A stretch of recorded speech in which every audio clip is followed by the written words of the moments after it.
whole thing started rather inauspiciously. I was on my way home to visit my sister. I wasn't prepared to get involved in a world political crisis, but sometimes those things happen. I didn't suspect a thing. It was a day like any other for me. You might think my family's British. We're not. There's not a British bone in our bodies. You see, I have this accent because I was raised watching Beatles documentaries. I never wanted to be a Beatle. I just wanted to be in a Beatles documentary. I wanted to drive the Beatles around in a van for $3 a week. I was looking forward to a relaxing visit with my brother and nothing more. How are you doing? Good, how are you? I like the old songs. The songs no one plays anymore from long ago. That's what my sister and I like to do when we're together. Sing the old songs. The old songs our grandfather used to teach us, like, "Don't put gum in my shoe, Mr. Norman. Don't put gum in my shoes, Mr. Norman. Don't put gum in my shoes, Mr. Norman. Don't put gum in my shoes anymore." That's a great song. That's when Professor Skippington arrived. Now, Barbara doesn't care much for Professor Skippington. It's not that I dislike Professor Skippington as a person. After all, he can be quite charming at times. I've decided to dislike him on principle since everyone else loves him. I like to be different.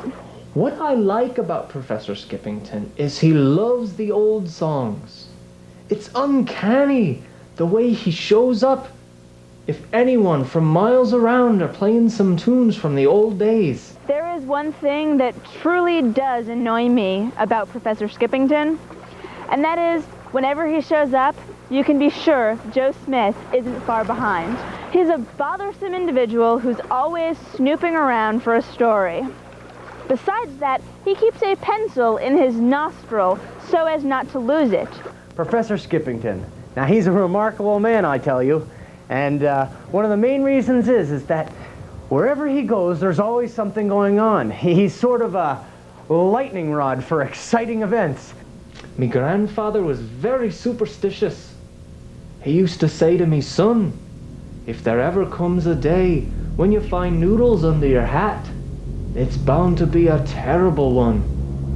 Worse than having a black cat cross your path, son, is to find noodles under your cap." But that's exactly what happened. I think I've got noodles under my hat. I do! Oh, man, that's bad, that's bad. When the phone rang, we all knew it was going to be bad news. My sister's just declared war on Scotland.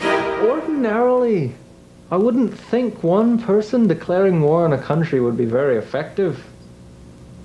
But you see, my sister, she likes to go to yard sales.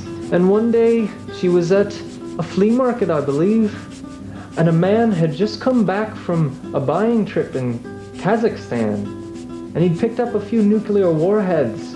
And my sister, I think she just liked the color of it. So you see, the threat was very real. I knew it.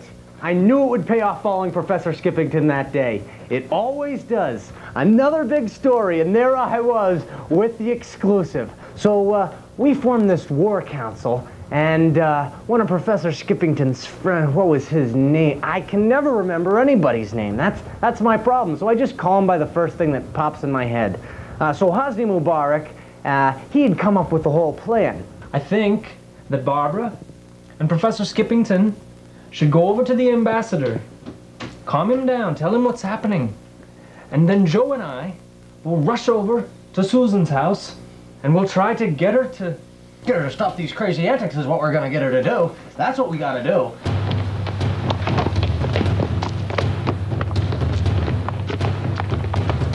Wait. We really have to go. Now? Yes, it'll just be a few minutes, I swear. I've gotta go. Where are you going? There's a lot of people out there who have problems peeing in the company of others. And I'm one of them.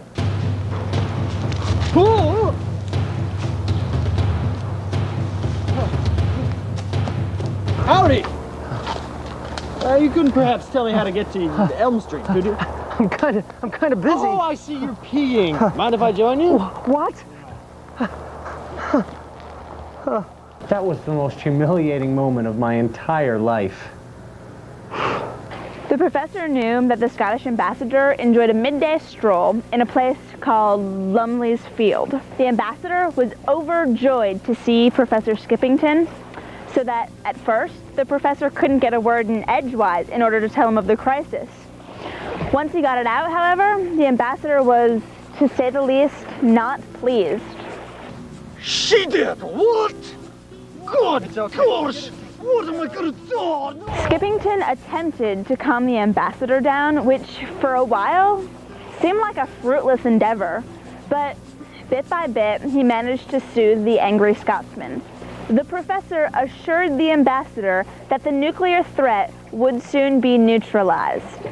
It was decided that Scotland deserved reparation for spiritual and psychological damage. The ambassador wanted to annex Susan's apartment so that it would become Scottish soil. The professor, in a brilliant display of diplomacy, talked him down to just her bathroom. A treaty was signed, and Susan's bathroom became the first imperialistic acquisition for Scotland in over 200 years. Meanwhile, my brother and Joe Smith had to handle Susan and the nuclear warhead. When we arrived at Susan's apartment, she was pacing back and forth, rather nervously. I immediately had the feeling that she had done something that she hadn't intended to do. I was dusting and it's already set to go off. In 10 minutes, it's heading for Scotland. By gum! I ran to the cupboard to see if the atomic bomb user's manual was still there. Thank goodness it was. I think this is it. If your A-bomb is accidentally set off by dusting, cut the green wire. I painted them all green to match the sofa. Oh dear. This is bad. This is really bad. I just can't handle situations like this. I never could. I'm out of here. I don't know what to do. It seemed as if all hope was lost.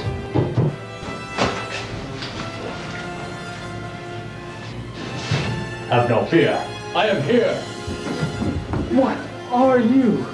I'm Captain Undies. It's true. I'm Captain Undies.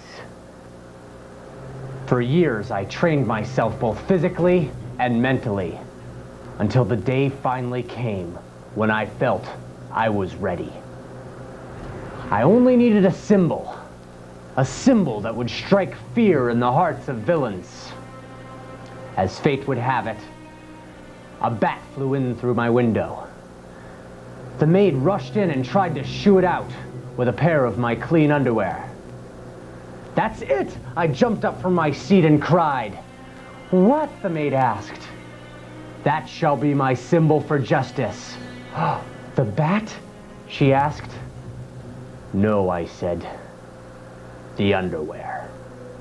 I donned the underwear upon my head, and from that moment forth, I became known as Captain Undies. Underwear. I've got it.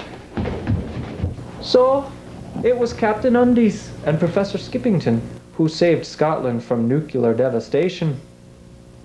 I feel like the world's a better place with men like them around.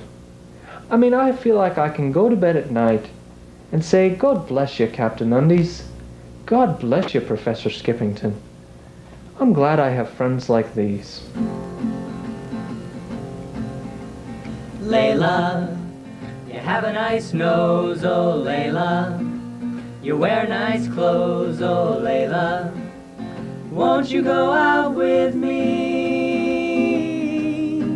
But if you don't love me, then I guess it will have to be you and me, Layla. Oh Layla, come to me.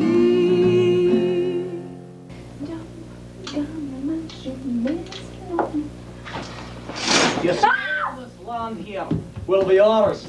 As far as your eye can see, that toilet will be part of Scottish soil, I think this sink will be a fine addition to the Highlands. Let me show you some of the finer things about this new land. You know what? I think I might give my Uncle William a piece of this for his birthday. He'd be really happy. Now, come on. Now, this toilet paper, if you want to take that home with you, you go right ahead there.